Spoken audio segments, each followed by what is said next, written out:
pledge allegiance to the flag of the United States of America and to the republic for which it stands, one nation, under God, indivisible, with liberty and justice for all. Call the roll, please. Trustee Guyer. Here. Trustee Spurling. Trustee Lee. Here. Trustee Betzinger. Here. Trustee Youngerman. Here. And Trustee Marisak. Here. We do have a quorum this evening. Under public comment, the first item is the public comment period. 2 minutes. Any member of the public wishing to address the board? Okay. Hearing none, move on to item B, which is the public hearing for the budget. So I'll open the public hearing and invite any member of the public to address the board. Okay, hearing none, I will close the public hearing and move on to the consent items. Trustee Guyers asked that we remove the minutes. Which meeting was it? The village board meeting from the 24th? Yes, February Okay. 24th. We're going to remove that from consent, and that'll be item for separate action C. We'll get to that. So I'll read the items, entertain a motion. Item A, minutes of the committee of the whole meeting from February 24th. Item C, building report for February 2020. D, accounts receivable report for February of 2020. E, accounts payable through March 5th of 2020. And F, cancellation of the March 17th committee of the whole meeting. So moved. Second. Trustee Youngerman. Yes. Trustee Marisak. Yes. Trustee Guyer. Yes. Trustee Lee. Yes. And Trustee Betzinger. And that carries 5-0. Thank you. Under items for separate action, the first item today is annexation agreement amendment request in the Blackberry Crossing subdivision pertaining to fence standards. And this is located at 2460 Deer Point Drive. And Director Young. Thank you, Mr. President. This is a application for a text amendment, as you mentioned, for Blackberry Crossing subdivision. As you're all well aware, we have very specific regulations within most of the annexation agreements regarding fencing. The applicant, in this case, has requested that we consider a 5-foot-high vinyl fence. The annexation agreement specifically calls out only 4-foot fences with a shadow box wood design. We've had some requests for fences that would be higher than 4 feet in the past. We've had to deny those applications for building permits, for fence permits, in this subdivision and in other subdivisions as well. I passed out a list that should have been in your packet that's on our website of fencing requirements in the various subdivisions around the community. Most of them are 4-foot-high fences, and most of them are shadow box design with either a flat top or a scalloped top to the fence. And so the only means of working with this is an annexation agreement amendment. Unfortunately, we cannot take this as a variance case to the Plan Commission ZBA. This is the only option that the homeowner has in terms of alternative fencing for their subdivision. I'd also like to ask Attorney Julian to comment on this. Sure. Just by way of explanation, I did want to clarify, different annexation agreements have different processes pertaining to fences. There was one particular annexation agreement in the past that did allow for variances to fences, so you have seen one, but that's not standard. And this particular annexation agreement does allow for a lot-by-lot amendment, but it does specify that it has to be an amendment to the annexation agreement as long as the change doesn't affect any other property. So that would qualify here, which is how it comes before you. There are other annexation agreements that don't allow any sort of lot-by-lot amendment. So it is a very case-by-case situation, and that's why tonight's is coming as an annexation agreement amendment. It does also require a supermajority vote, which means that there has to be 5 in favor in order for it to pass. I know that the applicant is here, if he wishes to speak. Certainly.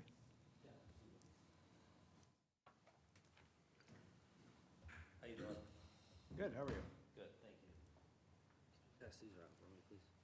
Just so that. Is that light on? As previously stated, my name's Kurt Keebles. I live at 2460 Deer Point Drive in Montgomery, Illinois. We love our home. We just moved in about 2.5 years ago. I failed speech class, so I'm just gonna kind of read this. But I'm here to talk to you about an annexation agreement for fences in the Blackberry Crossing neighborhood.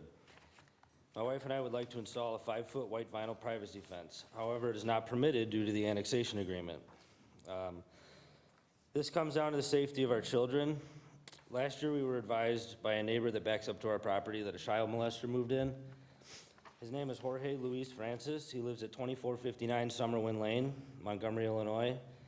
And attached to that packet is a picture from my deck to a direct view of his yard.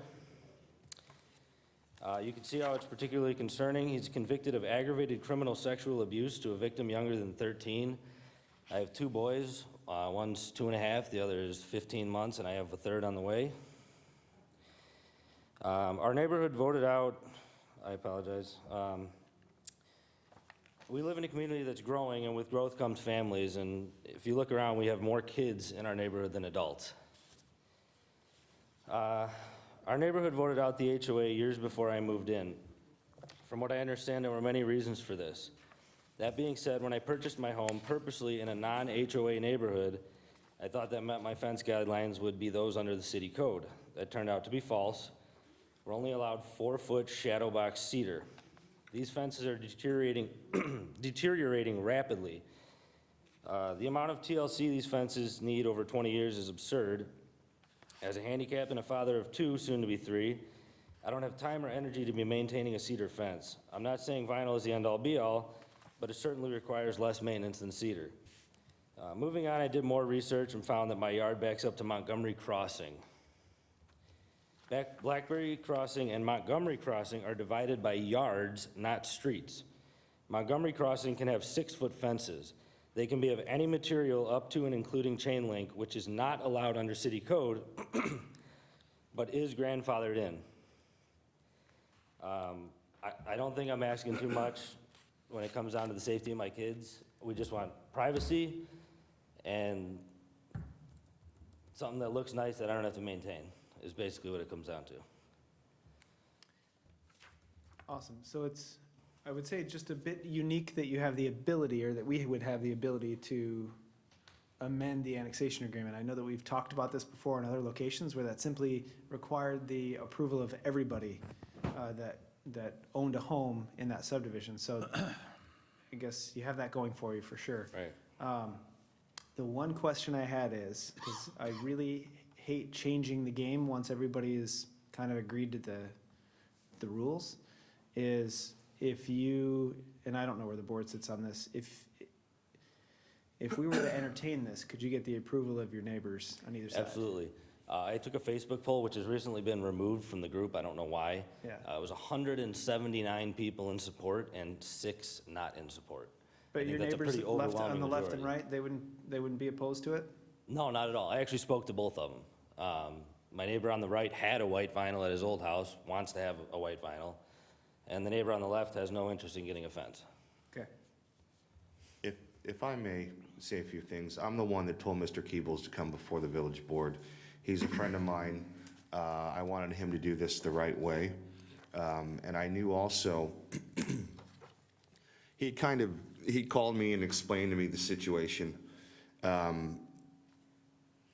One of the reasons I'm considering this is because we have all of these annexation agreements with these various neighborhoods, whether it be through HOA or whoever is running their association. Once those annexation agreements expire, it automatically reverts back to our village zoning ordinance. So what my hope is, and Jake, I saw your poll, so I understand, where the residents stood. If a majority of the residents want some changes, I'd like to see, as the annexation agreements expire, I'd like to see the village reach out to them and work with each HOA or subdivision or however it is. Because I think we all know that we don't want them to revert back to necessarily our village code that allows everything, but give them kind of have a a back and forth and a compromise with them that's saying, okay, if you guys are currently at a 4-foot height, if you want a 5-foot, if you want white vinyl, I understand the maintenance is a lot less and it's a lot less timely on a white vinyl fence. Cedar, it only lasts so long. It lasts a lot longer than pressure treated, but you're gonna have to replace posts. You're gonna have to, a wooden fence can look worse than a white vinyl fence at some point. But what I'd like to see is I'd like to see the village reach out to these subdivisions and say, okay, Blackberry Crossing West, what changes would you like to see? And come up with some sort of compromise, and then we can extend those annexation agreements out, or somehow get something into writing where we're now, okay, we're not reverting back to village code. We're keeping some sort of uniformity throughout the subdivisions on the west side. If I could, one of the things that frankly is a challenge with what we're looking at with the new Unified Development Code that we've been working on, and I believe you're on a task force with us on that. And we're working well through all the zoning districts and the zoning district requirements. The big hangup, frankly, on what to do for the future and have as a base fence code within the zoning ordinance is what to do with exactly this situation, where this annexation agreement expires in about 2.5 years. There's many others, because this is in the growth area that took place 15 to 20 years ago. So all of these 20-year annexation agreements are going to be coming up. And what are we going to revert back to, or to, I should say?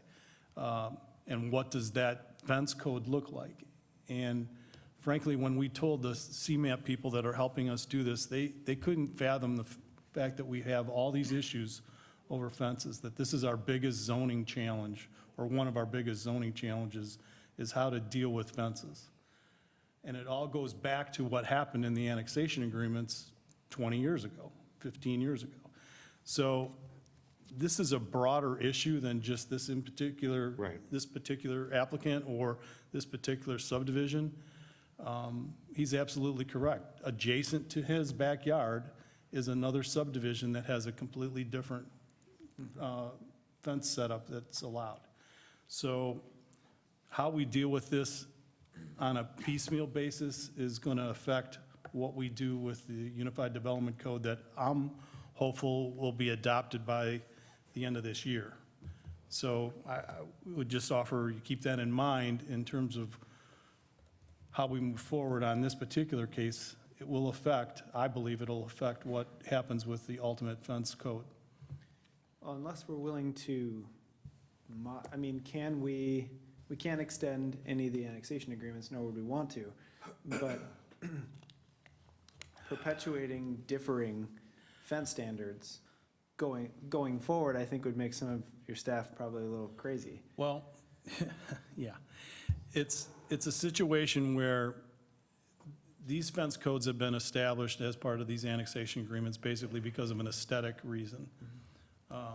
And for the most part, there's been uniformity in how people have put up fences throughout the entire western part of the village because of these annexation agreements. So, yes, we would like to have a unified way on how to deal with fences moving forward, and not have to, well, this subdivision wants this, and this subdivision wants that, and this group of residents want something else, and this part of another subdivision wants a third thing. It's going to get extremely complicated. It's tough to track in terms of permits. So we need something that's going to be uniform across the board, whether that means 5-foot, 4-foot, 6-foot, ultimate mix of materials. You take away from the aesthetics of what's been established in a subdivision if you open it up to multiple types of fences. Yeah, That's important to some people. It's not so important to other people. right. Curtis, go ahead. He mentioned that it was for aesthetics. If you look around, most of the fences are dilapidated and falling apart, so I don't necessarily buy into the aesthetic portion of it. I'm saying that when it was established, it was Conformity, all correct. about uniformity and yes. aesthetics. Aesthetic is not necessarily, I wouldn't agree with that. I would say uniformity, absolutely. Yeah, Can I ask a clarification point? Blackberry Crossing doesn't have an HOA. Correct. It was voted I live in out. Lakewood Creek, we have an HOA. So even when our annexation agreement expires, if my HOA has guidelines related to the fence, that's still the rule. That would That would supersede. supersede the village's code. That's correct. Okay, just But wanted to make so- sure. But in 3 years, you can put up any fence you want. Right, and if someone told me 2.5 years ago that paying $9,000 in taxes, I wasn't gonna be able to put up the fence that I wanted, I probably would have backed out of the house. Sure.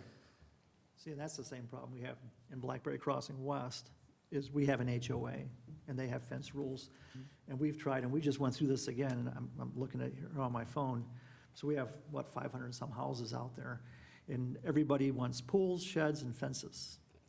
And this is, I think, the third time we've tried this through our HOA, and we had a whopping 210 people return votes. And it's not even half of the number of people we have out there. What was the So- vote, by the way? So it was 210 votes returned, 167, 196 wanted fences, 202 wanted sheds, and 196 wanted above-ground pools. So of the people who returned, there was a overwhelming majority that wanted it, but we can never get enough people to get over that hump to make a change on the HOA, and that's gonna be a go-forward problem. I We know had the same Montgomery problem at Crossing, Lakewood they- Creek. We've tried 4 times now. Yeah. To do sheds and things, I think to a the lot of point where people we are went door to discouraged. door. A committee formed and went door to door, and still not even close to the number of votes you need to overturn it. So we kind of gave up now, and everybody keeps coming up and asking about it, and we're like, yeah, no, we're done. We've spent like I think you gotta $4,000. be a little careful with some of the language that we're using in terms of everybody. Everybody doesn't want to see these changes. That's why you're not getting half of the people at the HOA in Blackberry Crossing West to even respond to the question. Because a no response is a no. Is a no. Right. It's not everybody, it's not everything, it's some. And I think that was Mr. Young's comment of getting consensus on thousands of homeowners as to what fence can or cannot be is a seemingly impossible task. So what's the most appropriate course of action for the board, knowing that we have these multitude of requirements expiring over different periods of time? Because we don't, I don't think anybody wants piecemeal, do whatever you want. I don't think that's the future of the village. Now, But the isn't, situation, yeah, this is a tough one. but in this situation, in this subdivision, he can change it, right? Not right now. No, I mean, if we. Going through this process, yes. So if he gets an approval, then you can almost count that somebody's gonna be in there from his subdivision and want the same thing. Absolutely. Sure. And he may not want the same thing. He may want something entirely different. I think we're opening it up to everybody coming, although we had they had the opportunity before. But Kurt, you got here 4 feet vinyl. 5-foot vinyl. Did they write 4 feet?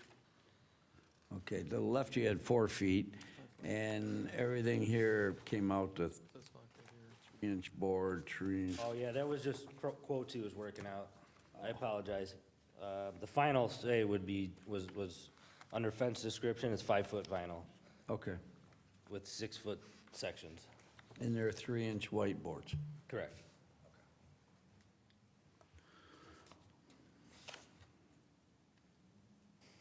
It's a beautiful fence, costs a lot of money, I'll tell you that much.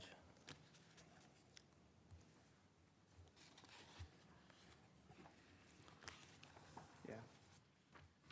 Any other thoughts?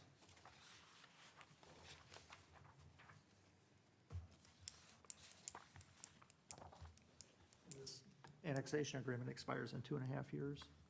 At which point he'd be able to do whatever he wanted. Right. Well, you can't do, It would revert to whatever the fence code, the basic fence code for the village would be, so. which this fence would be allowed.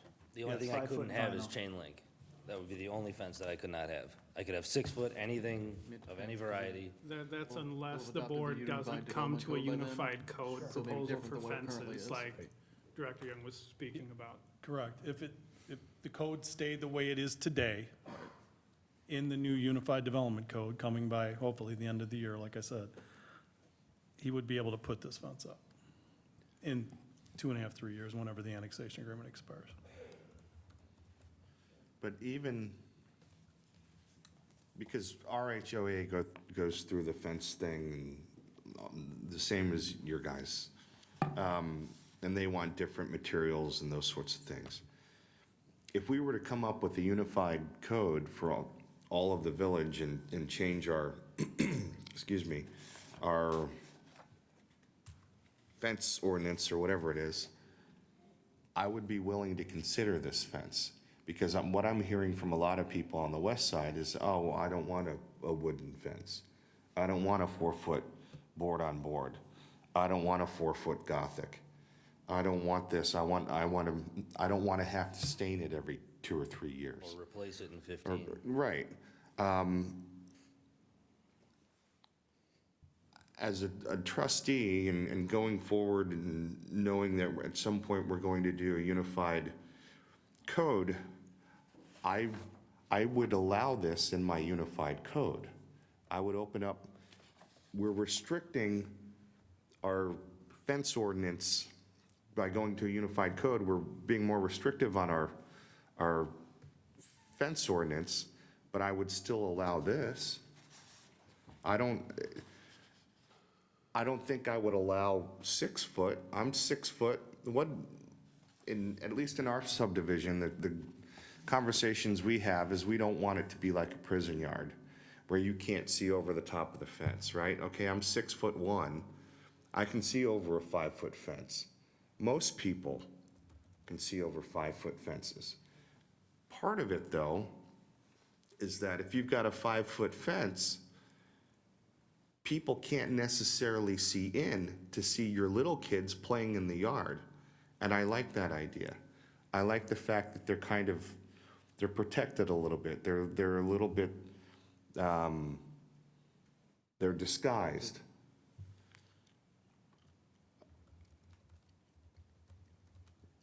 I'm more concerned about other situations. I like the fence.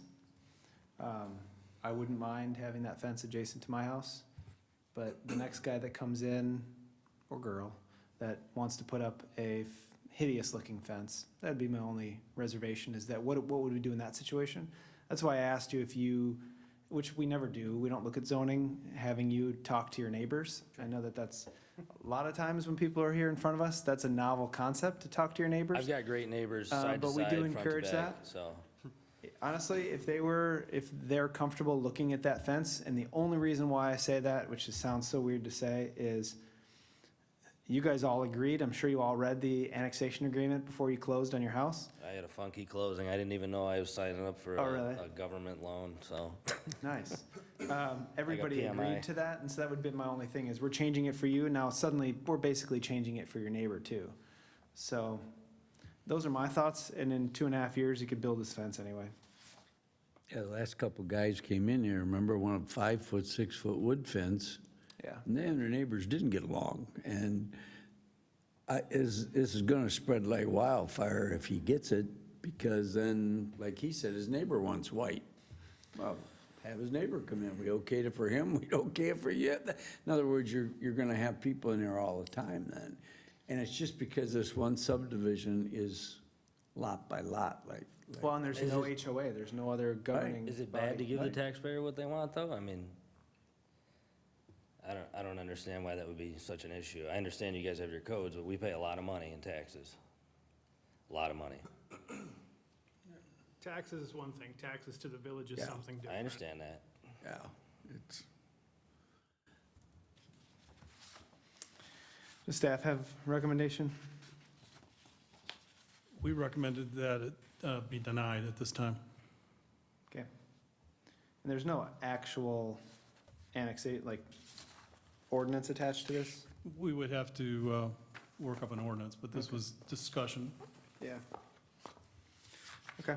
Is there a opportunity, this is a question for staff, to move up the timetable on developing that unified fence ordinance for the village so that, Sure, we could put in place the component that would be the fence portion of the Unified Development Code prior to the end of the year, if that was the desire of the village board, and then we could adopt that or codify that into the Unified Development Code whenever we bring that forward to the board, yes. I'm just trying to see if No, if that new kind of world order rules for fences can help mitigate the issues that you're having, and we can do that in a timely fashion where you don't have to wait a year for resolution on this particular issue without, like Mr. Trustee Lee said, opening it up to anybody who wants anything coming in. My wife wants 6-foot wooden privacy fence. Yeah. Okay, that's her goal. Would that be for every HOA that we move them all up in a year, or Well, just his? Can't supersede. It's very confusing because we interuse terms that, there's HOAs and there's Right. restrictive covenants that are in place for most subdivisions. This gentleman has just his annexation agreement to rely on. So that's why we have this one-off kind of situation. We had a variance, Laura, the one you referenced there was a variance procedure in the annexation agreement that allowed for a variance to go through the ZBA and then onto the village board. That was about a year and a half ago, but that was in Boxmoor. It depends on how each individual annexation agreement is and whether or not there are restrictive covenants that are enforced by the HOA. So for So- some of them, it's not going to So some of them, necessarily help at all. it's not But gonna in this change, particular case, even if if the we come unified code worked, in Mr. Keeble's case in particular, in that subdivision, should they come then with a request for a fence that would fit that new unified code, we would be able to, we're not exposing the village to the hundreds different types of fences at that point for that particular subdivision, right? Yeah, so as we're sitting here talking about, accelerating the fence portion of the UDO, even if we did that, Attorney Julian, that would not supersede the annexation agreement in this case, correct? It would not supersede the annexation agreement, but it would give the board a level of comfort then if other people in that subdivision Correct. come If you're forward, knowing coming that upon the expiration, there'd be consistent standards. Correct. And it would give some criteria in which the board could effectively apply the same standard to everybody that comes forth. And how quick could that happen, do you think?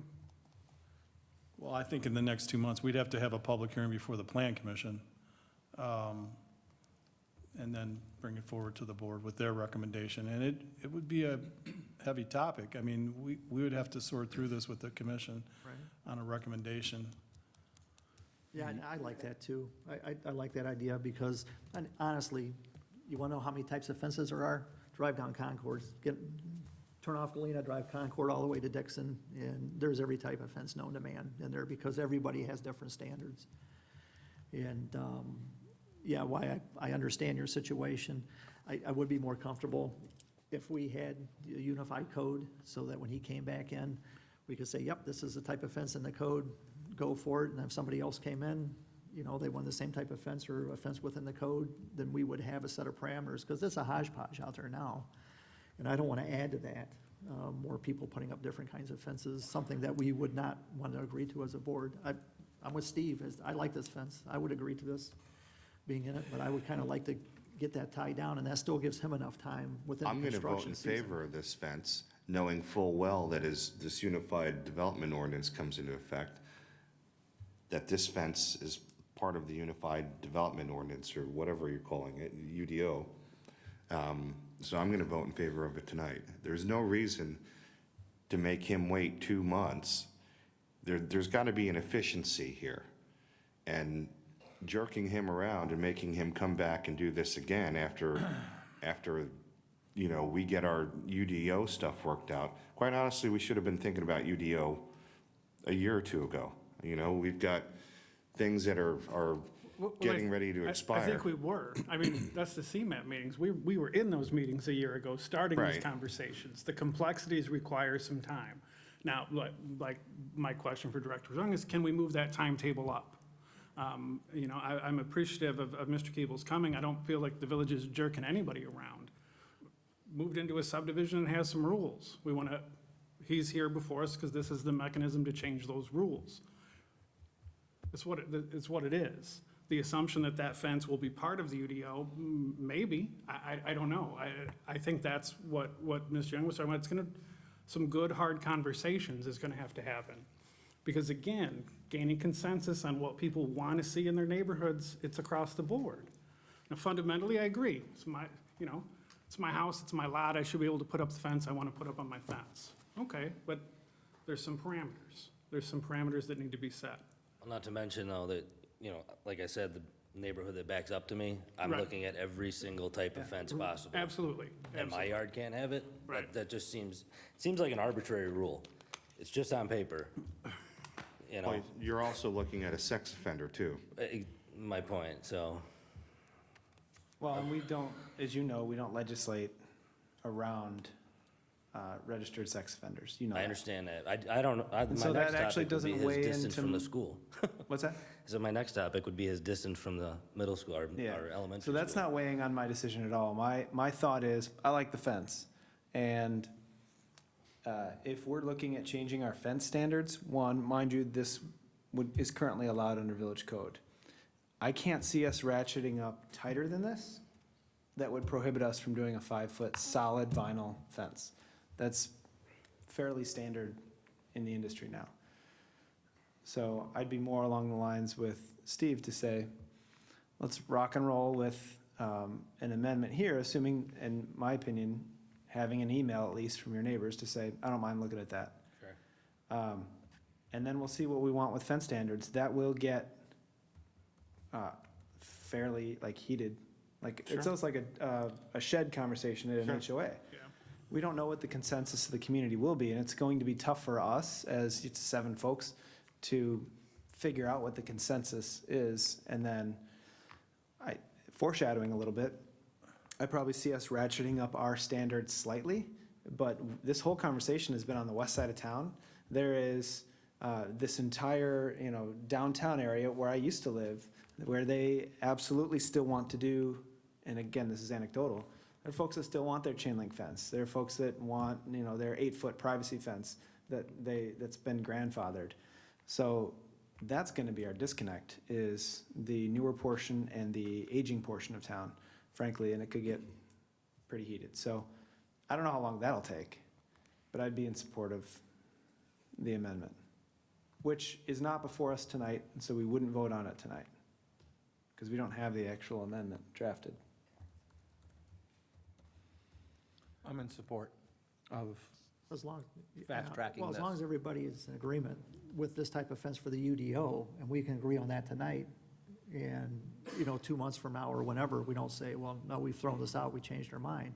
I mean, I would support it too. I just don't want to say, okay, now, and then 2 months from now, we get the UDO, and this fence isn't part of it, and we change our mind, and now we have another individual out in the middle of, you know, with a different type of fence. I mean, I would get behind it too, but I I get would what you're just saying, want to but make sure that we have I'm it. going through with voting in favor of this, knowing full well that as a village board member, I'm going to make sure that this fence, because this fence isn't, what's the word I'm looking for? Gaudy, Ugly? Ugly, yeah, hot fence. yeah. Well, I would prefer this kind of fence. I mean, if I was putting up a fence, I would prefer this kind of fence, because, after spending 6 hours staining mine this past year. Yeah. well, not only that, you know, the boards rot, and if you have a dog of any size and they hit the boards, they knock the boards off, you're constantly putting the boards back on. I mean, yeah, if everybody's in support of allowing this type of fence as part of the UDO, then, yeah, I would be in support. And this is kind of a different winter. I mean, normally the ground is frozen, and we'd be waiting for the ground to thaw for him to put his fence up anyway, but, I mean, No, how we're quick ready. could you, We got the diggers back there already. you ready? Yeah, you ready to go? So, No, I'm kidding, but I already wrote the check. yeah. Also So I kidding. will say, I will say that this is, as far as I understand, totally unique, that we have the ability to amend this just for you. And I think we, whether or not it's a legal precedent, we would set the precedent that if any of your neighbors came in between now and the next 3 years, and they wanted a fence, this board would have to look to see if it was a fence that we were agreeable to. And I think it sounds like we know that, and we're open to that risk. Because there is no other governing body. There's a lot of HOAs out there that would never allow these changes, and that's your HOA to deal with and my HOA. But this is something that we can do as long as your neighbors are okay with it. All of those HOA hurdles aren't in front of you. You're at the final hurdle, which is your only hurdle. And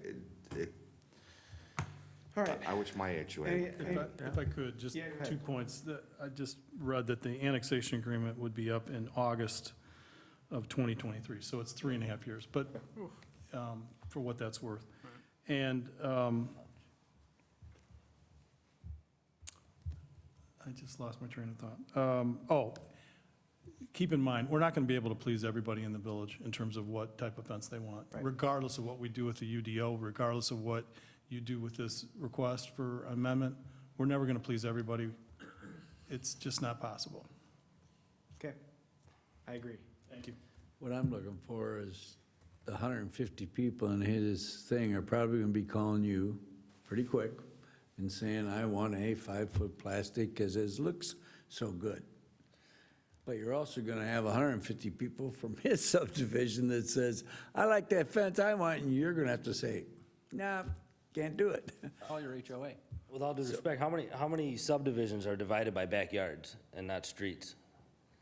Well, and we're not even saying that the uniqueness of you backing up Right, to a I'm different just- subdivision, but I see what you're Yeah. saying. I mean, Yeah, Yeah. it's, not many. I think we're looking past that just to say, we can amend this, and it'll expire in 3 years anyway, Right. and you could do that under current code, or future code, I suspect. mm-hmm. So, without beating this up, we'll add this to items for separate action for a future meeting. And then if we do get any calls or questions from additional residents or anybody, forward that to the board. The last thing would be to move forward on that one specific section of the UDO that'll talk about fences. Okay, so we'll move forward on that section. We'll prepare the ordinance that would allow the amendment to annexation. I guess if the board wants, we would bring it as waiver of first passage on second to not Sure. slow things down that way. Yep. That moves it along. And my understanding that prior to bringing that back, you want to see confirmation from his neighbors that they are okay Yeah. Okay, with it. understood. Thank you.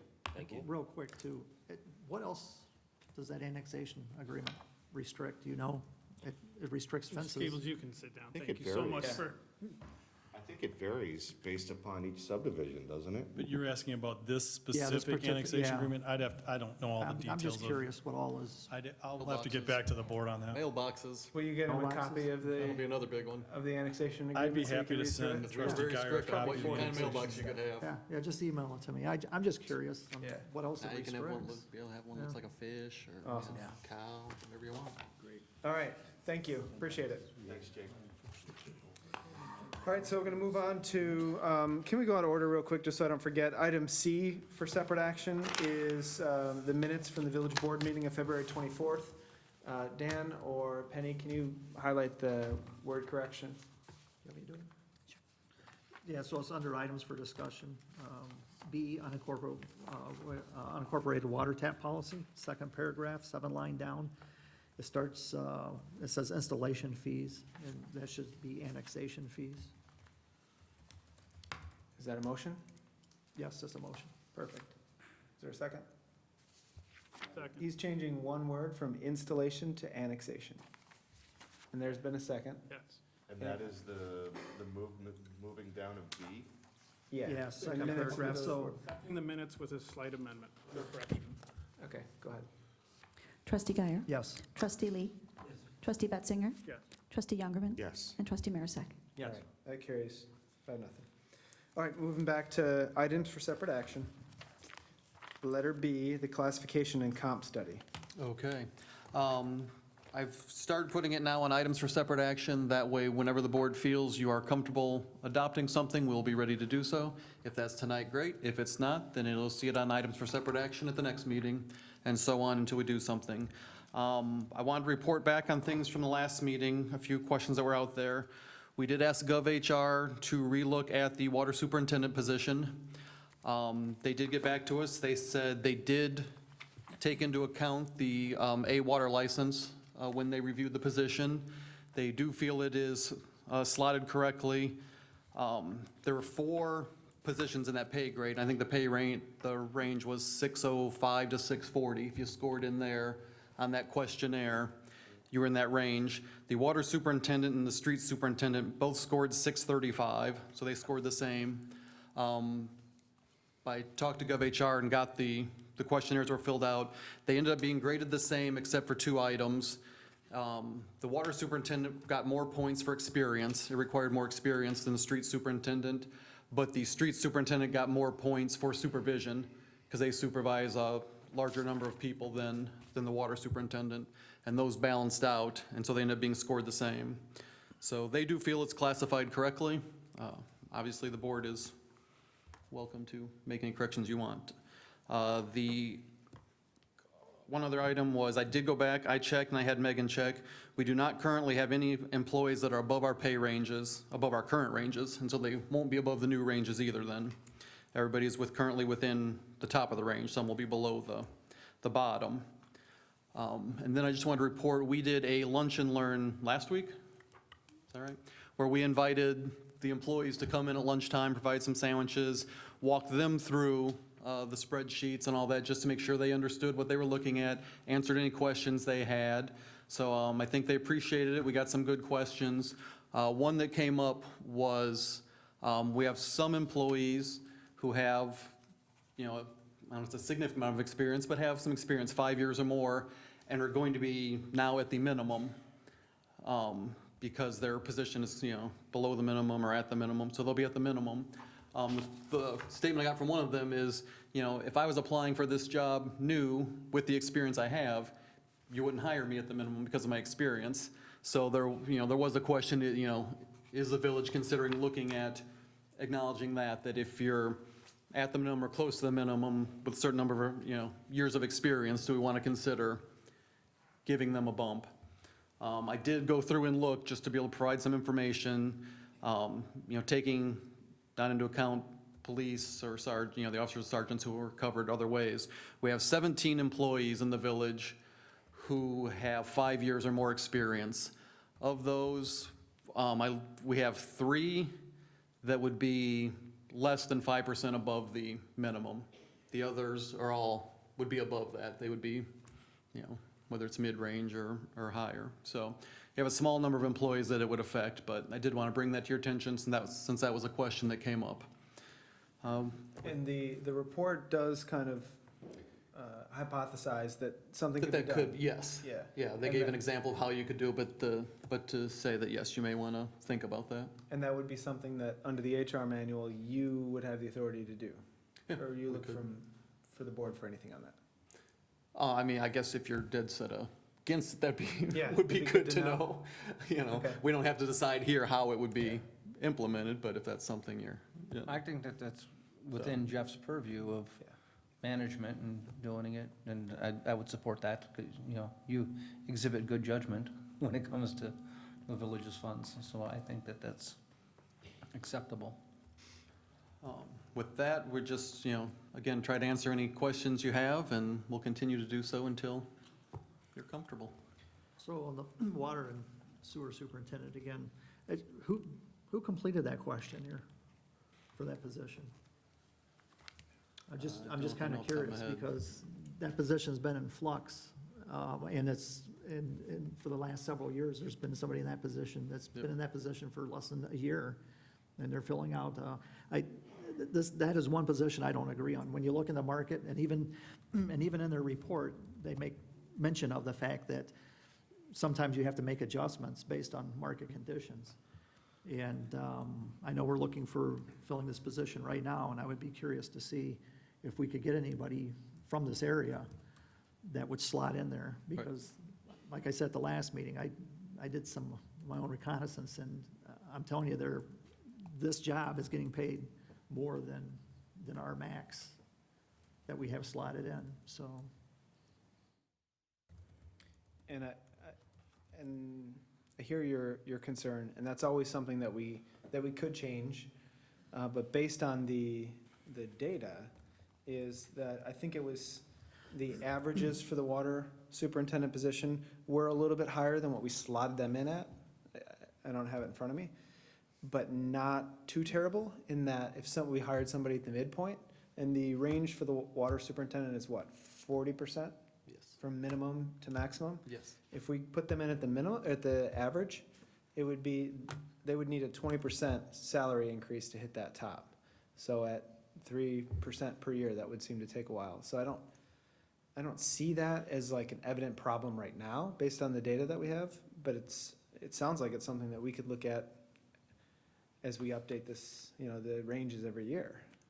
Well, the problem we're gonna have in the water industry is, it's an employees market right now, and it's gonna continue to be an employees market, because a lot of the senior water plant operators are retiring.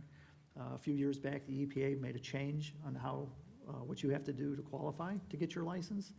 And before, basically, if you walk through an A plant on your way to the break room to get a cup of coffee, they counted that as experience because you walked through the plant. But now it has to be your job. You have to be assigned to that job. So there's not that many A plants around. So A-class operators who have experience in an A plant are becoming few and far between. It's gonna be an issue down the Yeah. road. And I hear you, and I just wouldn't want to see us pull that into a different category and have to tell our street superintendent that if the position scored the same, had the same score, but we pulled this up, because of your concerns. When I think it's scored appropriately, and GovHR kind of agreed with that, so. But it's a point well taken, that's. Yeah, it's, here, let me see if I can find it. It requires 5,340 hours of experience to get a Class A water license in a Class A plant. So it's not that you just walk in the door and become, it takes years to get that Class A water license. And again, you have to work in a Class A plant to get that license, so. But maybe my concerns are unfounded, but we'll know when we try to fill this position. I think that's the proof in the pudding. I don't know you make an adjustment right now in anticipation of a problem. The reason these kinds of studies exist and we go to an outside, independent, well-respected company to provide this data is so that we have some metrics to work from. So 60 days from now, if we've received no qualifying applications for this position, then we got to make an adjustment, and we look at doing that. Not just part of life. I mean, this isn't gospel, it's ranges. All right. Any other questions? Comments? I think that we need to push this forward and this has been a long time coming, and we continue to keep discussing it and hashing it, and really, we're setting ranges. Is all, am I correct? The direction that staff is looking for is us to say 50th, 60th, 65th percentile, Correct. and set the ranges, and then you'll take care of making the chips fall where they need to fall. And we're gonna rectify the situation with the people that we know are sub-level Yes. currently. We will do those. So, I'm in favor of voting right now for the 50th percentile. And went through and reviewed everything again, and I'm ready to go. 50? Yeah, I'm ready to go 50. Yeah, I was told at the meeting, the budget was gonna be at 60, and everybody thought it was gonna be at 50. But I looked on some of the 50, 60, and you're $20.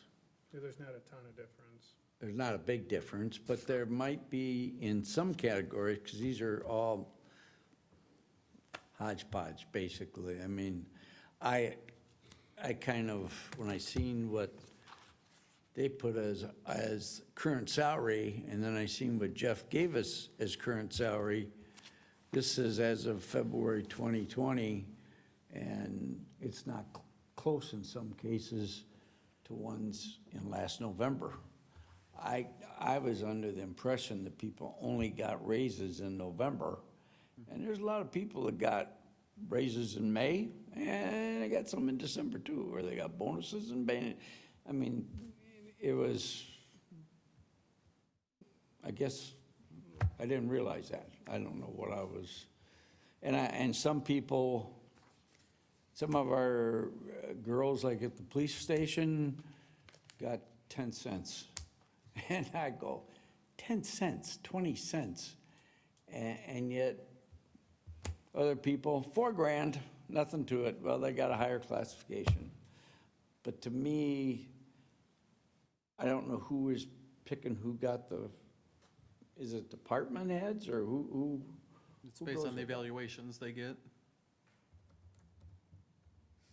And yet Ed never got a raise in 4 years, our arbiters. If we're gonna talk about a specific employee's Yeah. performance, we should probably go in there. Okay, well, I'm just saying categories then, you know, it's a lot of categories where, and it just wasn't the police, I'm just using that because I looked at one, but there was a lot of them in that 350 category, wherever they called it, that didn't get, you know, where others got more in June, and then come November, that guy didn't get anything, this guy got it again. And it's like, wow. Can you talk about what practice has been for either mid-year raises or bonuses? Because I know we've talked about this at board meetings before. Yeah. Bonuses, really the majority of bonuses are if an employee is at the top of range and they don't get an increase to their base, they would get a bonus in November. There have been times, most recently in finance, we gave some bonuses to recognize employees who had stepped up when we were very shorthanded and had covered and kept things going. We recognize that by giving them finance and community development for helping out.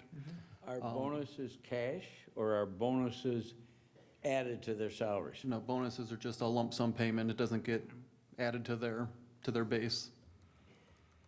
What about So- raises mid-year? Raises, the only times we would do a mid-year generally would be sometimes we would give a 6-month, depending on, we've started doing that more recently, when people, as Dan talked about, the timing can fall such that they could go a year and a half or so without getting one. So we have looked at that. And the other would be sometimes if we've had an employee who is leaving or we think is going to leave and we would like to keep around, there've been times that we have, countered an offer to try and keep an employee. And we did some adjustments this past year when we created some new positions, correct? Oh, yeah, sometimes there will be, We had to do some adjustments. yeah, sometimes when Couple you departments. create a new position. To it keep can the fit- and equality of Put that the- in there, Okay. you slide it between positions, then it can throw things off. So yes, that is another time. Okay. Correct. All right. Any other comments or questions? Do you have any more, Denny? Anything else? Just sounds like it's two separate issues. So we got this study that we need to move forward on, and some of Denny's comments and concerns, it sounds like it's a separate topic to have as far as policy, basically. So, And I would suspect that's in the HR manual, or is that not covered? Mid-year Don't know off the top of my bonuses? head. Okay. If it's not, it can. All right. I'm ready to move forward. Like a motion to move forward with the This is to accept adjustment of ranges to the 50th percentile? 50 or 60. I'm willing to do 60 myself. Did you say 60, Doug? I said 50, but Okay. And that's my question right now. Yeah. It seems like accepting of the study as our new template and guideline moving forward, it's just, is that 50 or 60 percentile? I think last meeting we had, like, I think Denny said, we had talked about 60. I think that's what was slotted in for the budget is Yeah. those ranges. There's not a ton of difference in those ranges. Much to Dan's comment that sometime, we might not be able to get somebody in some of these ranges. 60th percentile seems, I can. I'm okay. I can get behind 60 is that. good. Should So amend that I to will say make a 60? motion, Yeah. I'll amend my motion to move forward with moving the ranges to the 60th percentile from the GovHR recommendations. Okay. Second. All right, any other discussion? I know that trustee Spurling was unable to be here for the meeting tonight. I trust that if she had concerns, we would have talked about those at the last meeting, or she passed those along to staff before the meeting tonight, since this was on for separate action. I know she wanted to hold off on this, but at this point, I think we've beat this up enough to where, you know, the board's ready to move forward, so with that. And I agree with that. And again, I'm not happy about the one position. I'm not going to let the one position hold up moving forward on this. And like I said, you know, maybe this is, I'm concerned for no reason at all, but time will tell. And yeah, we may just have to make an adjustment. Yeah, So, I'm with you there. okay, cool. One point of clarification before we vote is, we talked at our past meeting about from that date, you know, retro, anybody that was, and I know we were specifically talking about Public Works, but anybody that, Anybody outside of range Outside should of be range. brought to range immediately. yes, just wanted to clarify that, so everybody's square. And if there's an adjustment based on the time, To deal with I the believe that compression. should be retroed as well. Yeah, to deal with that compression, I think Correct. that's at the discretion of the administrator. So then the retro is going to be to the last meeting or the beginning of the year? Year to Last date? meeting. Is it going to be year-to-date retro? Or last meeting? What was said last time was it would be as of the last meeting. Okay. Is what was stated, but. I bet we can figure out the math. We'll get it right. Okay. All right, go ahead. Trustee Marisak. Yes. Trustee Guyer. Yes. Trustee Lee. Yeah. Trustee Betzinger. Yes. And Trustee Youngerman. Yes. That carries 5-0. Thank you.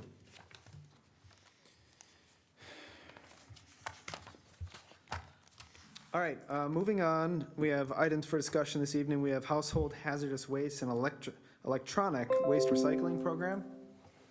Thank you, Go ahead. President Browley. So the village is looking at, through DC Trash, who is our current refuse contract holder, a different policy than what we have done in the past as far as our household hazardous waste and electronic waste collections.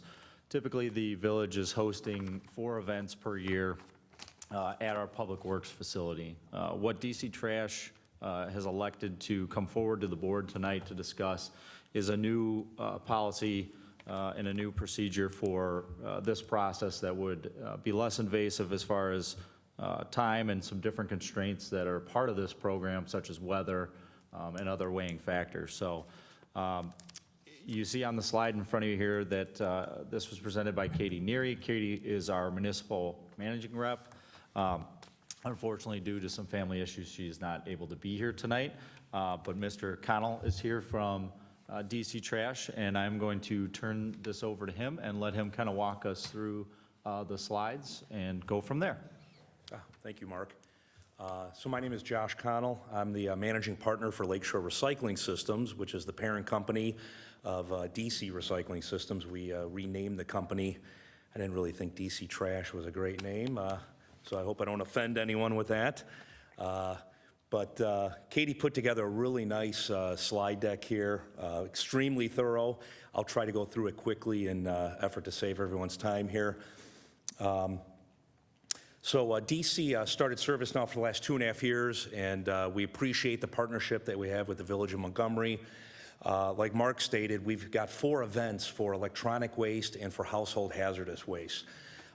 As a company, we are always looking for ways to improve our service offerings, and in talking to communities, but also state leadership down at the Illinois EPA, we've looked at ways to increase participation with electronic waste and household hazardous waste so that we can get these items out of the garbage.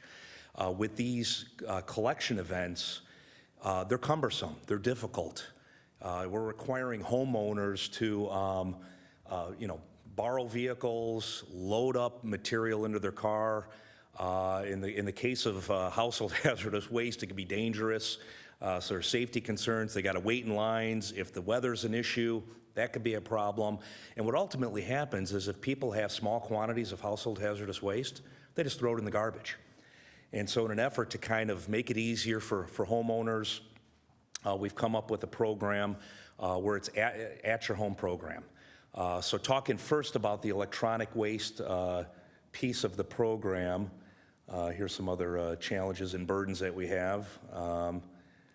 With the electronic waste program, we'd have still 4 pickups a year But instead of the event program, residents would sign up through our portal, call our customer service center, and we'd pick 4 weeks of the year. We've got it identified here. I think it was February, May, and let me see if I've got the dates here. I apologize. So it'd be February, May, September, and November. It'd be 1 week picked of each of those months throughout the year.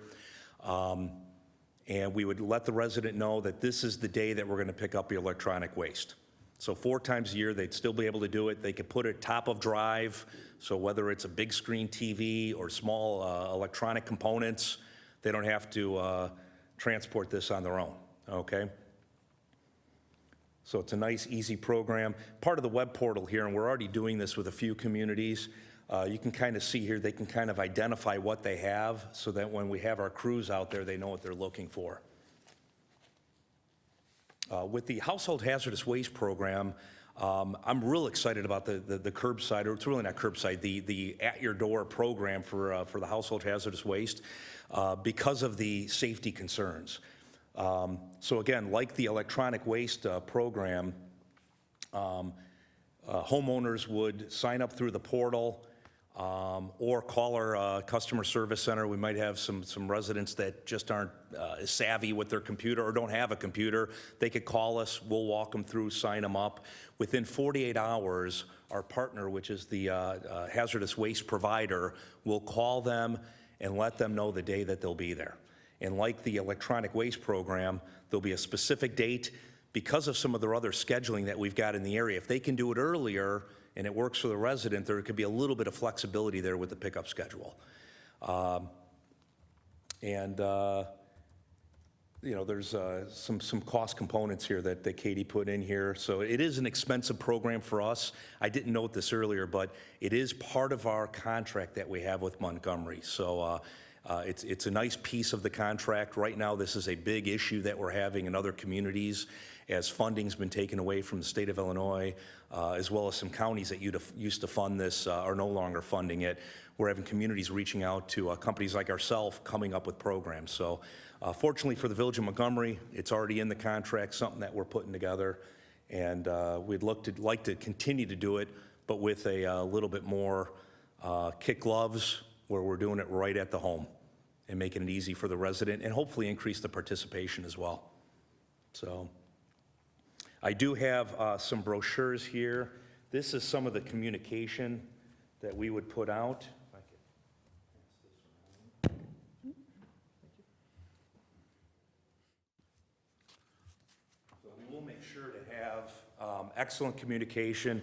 Mark and his staff have done a great job so far in working with us on some of the communication rollout programs so that the residents understand how this works. It's nice and easy, whether they click on their computer or pick up the phone and call us for scheduling. So any questions? Hey, Denny, you want to pass those? Oh, what did I do? Just give you one? Yeah, that'd be Note to helpful. self, don't give them to Denny. Don't mind me. Question, in the past at the events that were held at Public Works, was there a limit on the amount of No. that people were able to bring? Is that a no? Because this says limited of 7 items, 1 time per year. Is I that correct? apologize. I am not sure. Does anyone know if there was a limit? Yeah, there was not a limit set forth in the previous system. However, I can tell you from experience of working the events, there may have been some occasions where certain residents may have had more than 7 items. My guess would be on that, more than likely they were accruing other electronics and trying to condense a trip down in those cases. But in most cases, we saw typically 1 to 2, maybe 3 at most, Sure. on average, I would say. So there will be some people that may be affected by this, but again, I think that in those cases, more than likely, they were probably accruing those for a neighbor Sure. or someone else. Are there any items that we are accepting with the old program that would not be accepted with the new program? Not to my knowledge. We did make some adjustments to information that was incorrect previously on, as far as medications and different things like that. that was something that kind of slipped through the cracks as far as advertising what we accepted, and we've remedied that since. So we do not take any medications that falls under an entire different umbrella of rules and regulations. But other than that, no, there's nothing, to my knowledge, that's being pulled out of what's being accepted currently. One thing, I mean, in full disclosure, because one thing I noticed as I went through this today was probably on the household hazardous waste piece, where residents will be allowed in one calendar year to utilize the program. Like everything that we do as a company, we want to be flexible, and we will if there's some outliers. But what we don't want to do, though, is make sure that we're not taking a business owner who's utilizing the household hazardous waste program through Montgomery to get rid of all of his commercial hazardous waste. It's a totally different component, hence the HHW for household hazardous waste comes with all sorts of different rules and guidelines, and I've seen people take advantage of it, whether they own a business or a body shop or whatever it might be. So we do want to discourage that.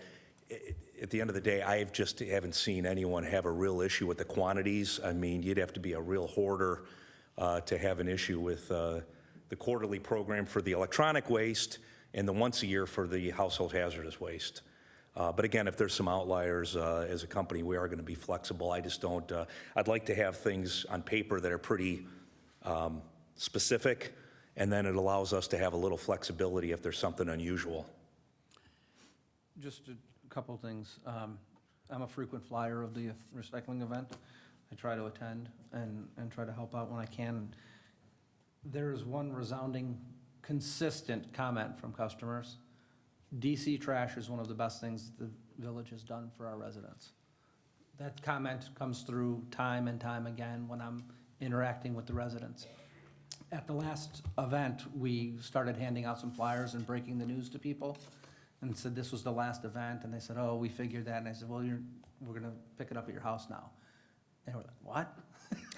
So again, my hat's off to DC Trash and the village and board for getting the partnership going that we have, because residents overwhelmingly appreciate the services that you guys provide and the job you do, and this program specifically. And now that it's just expanding and they don't have to, I mean, I'm not gonna have to load it in my car and bring it over. So, again, I don't think we're gonna get a lot of pushback from people. Once they're aware and become used to it, that it didn't go away, it just became a little bit easier. Yeah, hopefully significantly easier for many, and I appreciate the comments. I know when we purchased Dan's company, DC Trash, one thing, our business has become very expensive. Just the cost of capital. Trucks are about $330,000 now. And Dan had some good vision, and it really aligned with what we do as a company. I started my company 20 years ago, same way Dan did, with DC Trash, and we were able to just continue to grow and really be a pioneer in this area with recycling. We operate 7 recycling facilities, more than even Waste Management, which does a great job throughout the country, but we have more facilities than they do, even in the Chicago market area, and we constantly continuing to look for opportunities to increase our programs, make it easier for residents, and keep more material out of the landfill. You had at those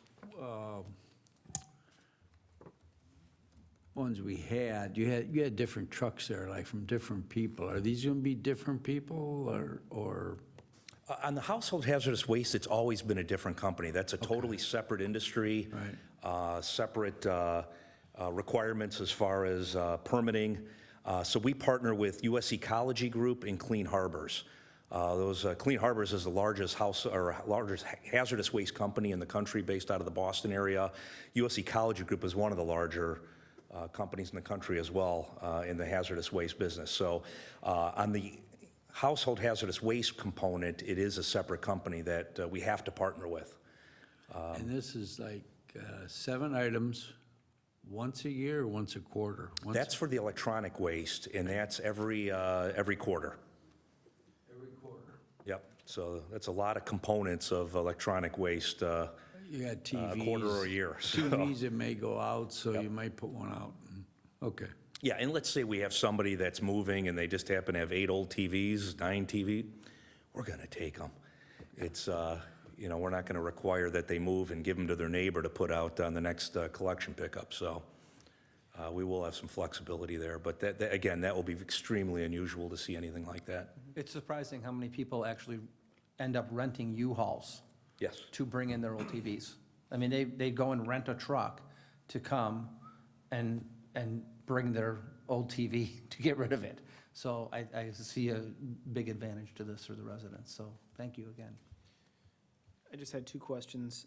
One is, I know I used to, before we switched, we used to get either phone calls, I don't know if you guys do text messages, any sort of an update that residents could sign up for, let's say if you had to bump the pickup date, either due to snow or a holiday. Do you guys have a program like that where you'll notify residents? We do. We use a robocall. Has anyone received a robocall from us? Okay. Let me look into that. Okay. I know that we had a software change, but we have rolled it out. It's to our benefit as well, Yeah. especially on a holiday week. Everybody and their brother calls, and it's nice if we can let them know so we could cut down on the phone calls. So Sure. I will look into that for That'd be Montgomery. And then the last thing is, are you looking for us to amend our contract with you to roll out this program, or no? I don't believe so at this time. The changes that are going to be made are really just more in the operation, not necessarily in the conditions of the contract, where they're still providing the 4 quarterly pickups. So, I mean, that's a question that we can definitely circle back to and let the board know if we feel that it needs an amendment. Currently, I don't feel that this is going to be a drastic enough change to the contents of the contract. All right. And what's the expiration of the current contract? It is. Like 3 years or so? There's another two years, I believe, on the contract. I believe it was no, I'm sorry, it was a 5-year contract Or originally. 2.5 so- years, so. 2.5. Perfect. 7? Okay. Okay, I'm sorry. Let us know at the next meeting. Let me confirm, and I'll Yeah. get back to the board. All right. Any other questions, comments? Thanks, sir. Appreciate it. Thank you.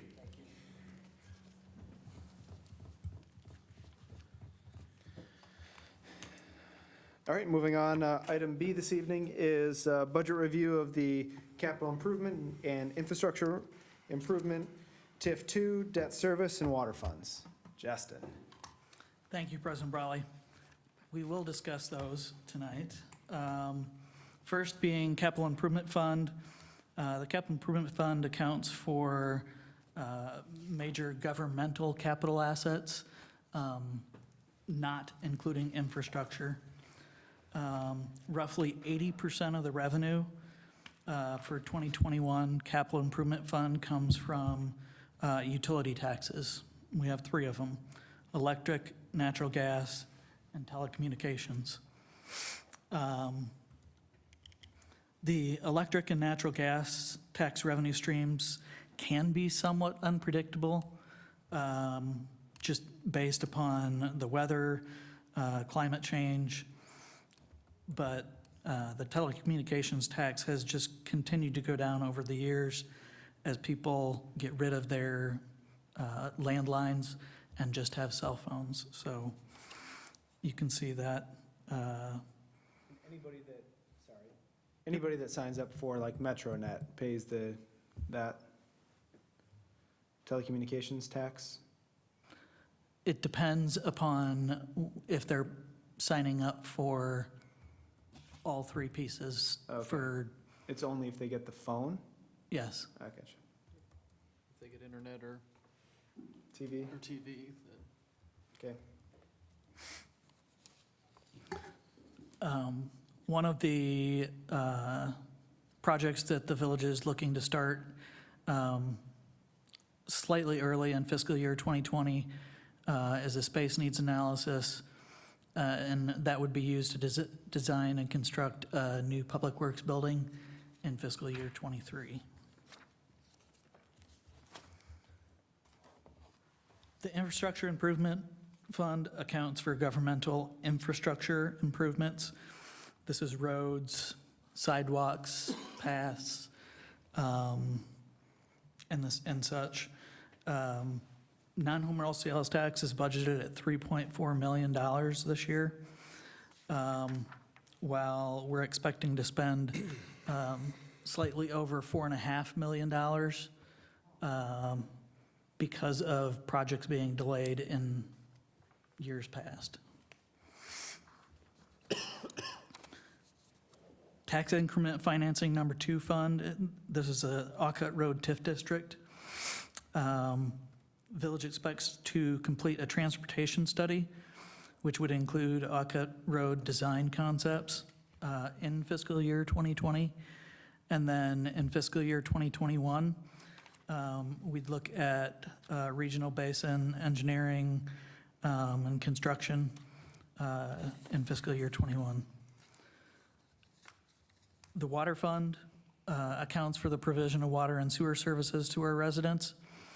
In terms of projects in the water fund, we'll complete the lead service line replacement project either late fiscal year 2020 or very early fiscal year 21. And that would be with the intent of moving toward monthly billing. Back up just a little bit. So we'd finish the lead service line replacement program, continue our water meter replacement program with the intent of moving to monthly billing in fiscal year 22.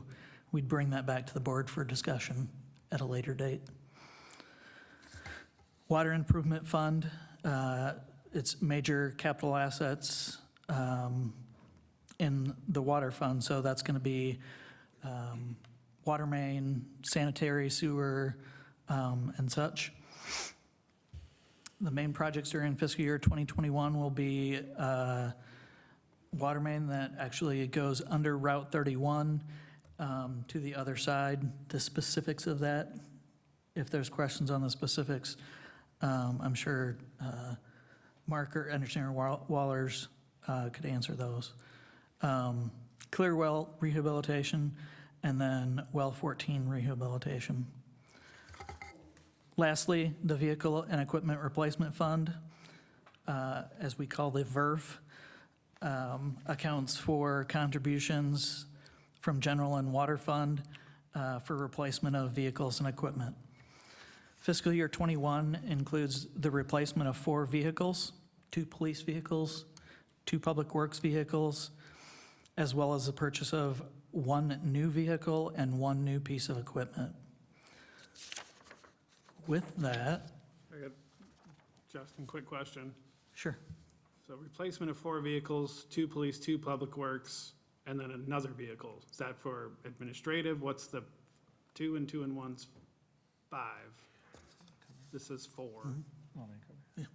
The additional vehicle would be for Public Works. That was for a forestry vehicle for that specific purchase. The extra piece of equipment is for a 6-inch dewatering pump that we would use in different situations where we've had to implement pumping before. Okay, thank you. And Justin, I know you can kind of dive into this deeper, but over the last 5 years, we've been funding this fund on an annual basis with the intent of it being fully funded so we can basically buffer the purchase of all of our new vehicles going forward, right? That is correct. Okay. The next few years, there'll be somewhat like this year, a lower number of vehicles being replaced. And so the amount of the contribution we'll be putting in will be larger than what we're paying out. So that's, you'll see a big increase over the next 4 to 5 years. Okay. With that, the public hearing took place earlier this evening. The intent is to bring the budget ordinance first reading to the March 23rd meeting, and then the second reading and approval of the budget ordinance would take place at the April 13th, 2020 meeting. Okay. I just had one other question. You didn't touch on this, but on the water fund, the rate schedule that we put in place, was it last year? Can you summarize that, or do you recall what the rate would be then this year that would increase? I do not have the I do not have the exact rates. It would be the percentage that the board approved Yeah, in that, okay. with that study. Yeah, the percentage was 5.5%. Per year for a number of years, correct? Yeah. Okay. Awesome. All right, any other questions? Any of these funds? Real quick, the water main replacement, is that just to go under the road of 31 to tie in, or is that the full length of the water main? So the replacement project would be the tie-in. So if you recall, there was improvements made when ATMI came in and purchased the property on the east side of Route 31. And they basically took that main, extended it north, and dead-ended it there. So this project would encompass the connection at that point underneath Route 31 to the west side. And then we anticipate taking it south on the west side of the road, basically to Ashland Avenue, as that would be our point of connection there with new water main. The large reasoning behind that is we want to try to move that water main where it's currently located in the pavement section of Route 31, so we want to move it into the right-of-way. We've been working, or will be working with businesses to acquire or get permission to move that water main. So, no, we want to go back to a point where we have a much better quality of pipe to connect to. Okay. And then the well 14 rehab, what's that incur? I'm sorry, The what was well it? 14 rehab, what's going to happen out there? The well 14 will be a complete rehabilitation. We have seen our pumping levels drop off there over the course of about the last, I don't know, Pete, if you recall, about 18 months or so, which constituted us to move it up. The well 14, I believe, was slated or scheduled for next fiscal year, but because of that pumping drop off, we decided to switch it in its order. So that's the reason behind our, again, we've got a good schedule as far as our well maintenance program. So like I said, it falls into our schedule. We just kind of rearranged and moved it up 1 year. Okay, thank you. When you gonna go under Route 31? Pete? I'm not, Got a permit for it. We'll be bidding it this spring, probably like fall construction, I would expect. I hate to be the one that tear up the road after they finish it. When are they gonna finish 31? They gotta put in our We're gonna be completely going under the road, so we won't be cutting Okay. into the road at all. So, Do you know when they're gonna do 31? Probably this spring? well, I believe though, as soon as I mean Soon as- theoretically, as soon as the asphalt plant's Yeah. open, they would be able to. There was a shortage of a certain aggregate I believe last year. yeah, yes. So that would have to be restored, and then they would move forward, so. Okay, thank you. All right, thank you. Okay, moving on, anything new or unfinished? Okay. Hearing none. Our future meeting, our next meeting, oh, okay. Sorry. Our wonderful police department, led by Chief Smith and Commander Palco, did the polar plunge last Sunday. And I got an email today from Special Olympics. I think there was 368 plungers in the state and raised $110,000 for Special Olympics through that event. So it was well-attended. We had a pretty big team, and it was a lot of fun. So thank you for allowing us to be a part of that. Who was the team fundraising leader? I believe No? unofficially, if you go to the website, it shows Commander Palco, but I've heard from Commander Palco that. Actually, I've heard the unofficial total is Lucy Neat, her daughter. Because of cash turn-ins aren't registered on the website yet. So I heard that Lucy surpassed me and took over the lead from everyone, so. Yeah, cuteness wins every time, Doug.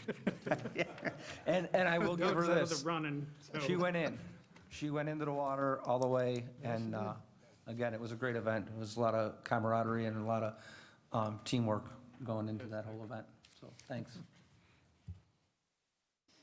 All right, next village board meeting, Monday, March 23rd at 7 PM. At this point, would entertain a motion to go into executive session for two purposes, to discuss the minutes of meetings and to discuss the employment of an employee. So moved. Wait, I have a question. You said to go into executive session. Are we adjourning to executive session? No. No, we gotta come Oh, back we have to out. come back, okay. Possible release Come of back out. minutes. Okay. Is there a motion? So moved. Second? Trustee Youngerman. Yes. Trustee Marisak. Yes. Trustee Guyer. Yes. Trustee Lee. And Trustee Betzinger. Thank you. All right, so I'll call the meeting back to order and ask our attorney to summarize. Okay, we are looking for a motion to release the executive session minutes of September 9th, 2019, and the employment of employee section from September 23rd, 2019. Go ahead. Trustee Lee. Trustee Betzinger. Yes. Trustee Youngerman. Yes. Trustee Marisak. Yes. And Trustee Guyer. That carries 5-0. Is there a motion to adjourn? So moved. Second? Trustee Youngerman. Yes. Trustee Marisak. Yes, ma'am. Trustee Guyer. Trustee Lee. And Trustee Betzinger. And that carries, and we're adjourned. Thank you.